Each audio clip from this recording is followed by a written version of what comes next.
Мектептерде тамак аш уюштуруу модели ийгиликтүү ишке аша баштады. Пилоттук долбоордун алкагында мектептердеги ашканалар орындоодон өткөрүлүп, Россиялык эксперттердин жардамасында 110 мектепке тамак берүүнүн моделин жакшыртуу боюнча окутуулар өткөрүлгөн. Бул тууралуу өкмөттүн вице-премьер-министри Эльвира Сариева билим берүү, саламаттыкты сактоо багытына арналган жыйын учурунда билдирди. Азыркы тапта пилоттук мектептерде кошумча каражатсыз эле учурда бөлүнүп жаткан 7-10 сомдук каражатты үнөмдүү пайдаланып, таттуу токочторду 12 түргө чейин ысык тамак чайы менен уюштурууга мүмкүн болору белгилүү болгон. Бул пилоттук долбоору менен катар санитардык гигиеналык нормаларды сактоо, ашпозчуларды даярдоо жана мектеп алдындагы чарбаларды өнүктүрүү жолго коюлушу керек. Ошондой эле кенже класстар арасында туура тамактануу жолун пропагандалоо иштерин аткарыбыз керек дейт вице-премьер-министр. Принципиалдуу маселе бул мектептерде ысык тамак берүү боюнча.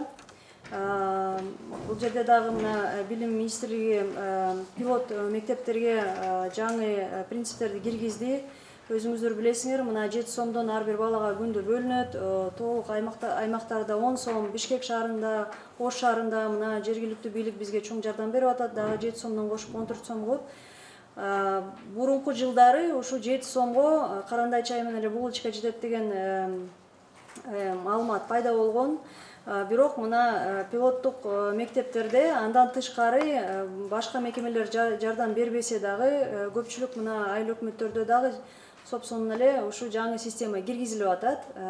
Бул жерде ушу 7 сомдун ичинде чай, сүт менен булочка, андан тышкары 12 түргө чейин ысык тамак берилсе болот экен. Бирок ал үчүн бир нече инфраструктуралык чечимдер кабыл алыныш керек. Бул боюнча дагы мына Дагдургүл Шаршеновна маалымат берип кетет. Бул жерден албетте эми жергиликтүү бийликтен дагы жардам керек.